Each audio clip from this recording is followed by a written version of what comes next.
In the spring of 2009, in the Gulf of Mexico, measurements for a deep water pipeline construction were carried out. Quite by accident, they found the skeleton of a huge steel cigar and there's a wreckage of a steamboat very close to the hull of the submarine. Why did they end up at the bottom in such a close neighborhood? A group of German historians got to recreate the circumstances of the U-166 submarine crash. While looking for the documents related to the fate of the submarine and its crew, they were surprised to learn that the entire archive of the boat commander Kuhlmann is kept in the house of his relatives and no one is interested in them so far. But there are not only letters and technical documentation, but also numerous photographs, as well as the cassette with an amateur film, the only footage of the U-166 submarine. In personal letters written by 25-year-old Hans-Günther Kuhlmann, a few hours before his last departure, a clear message can be found. U-166 had a special task – mining of the US coastal waters. The Gulf of Mexico became the most dangerous area for navigation in 1942.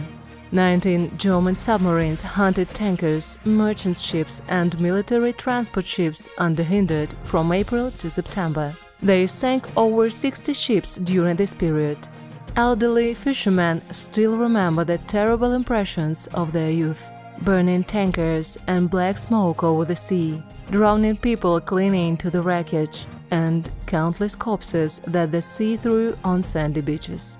In the summer of 1942, U-166 patrolled the Gulf of Mexico in search for another victim. On July 30th, the steamboat Robert E. Lee appeared 70 kilometers from the mouth of the Mississippi. The passenger ship of 5,184 tons sailed from Trinidad, accompanied by the cruiser PC 566. There were more than 400 passengers on board, mostly technicians and rescued sailors from the crews of sunken ships. The cruiser contacted the coast station by radio and reported its coordinates. This was a fatal mistake. His talks were heard on the German submarine.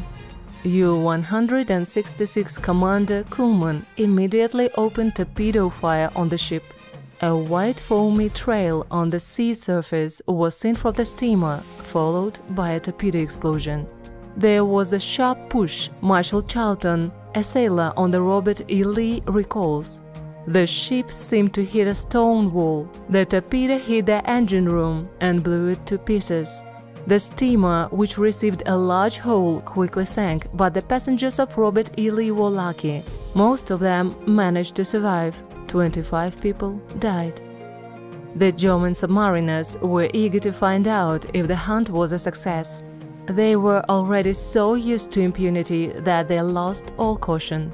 The submarine U-166 surfaced. Naval sailors from the cruiser PC 566 rescued the passengers of the drowned steamer, but noticed an enemy submarine and attacked it with depth charges. One of the bombs hit the bow of the sub. It all happened in a matter of minutes. The sub wrecked in two and sank. The wreckage fell to the bottom at a depth of about 1,500 meters in the Mississippi underwater canyon.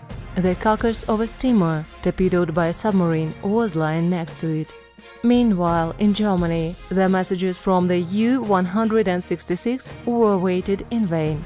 After July 30, 1942, no information was received and the U-166 and its crew of 52 people were considered missing. German historians sum up the depressing results of enemy losses. 2,900 ships and 33,000 sailors at the cost of the lives of 30,000 German submariners. The hulls of the U-166 submarine and the steamer sunk by it make a painful impression. Hunter and prey, killer and victim lie side by side in their deep-sea grave, covered in sand and silt, almost forgotten. Another reminder of the horrors of that war. Thank you all for watching. Subscribe to the channel so as not to miss new videos.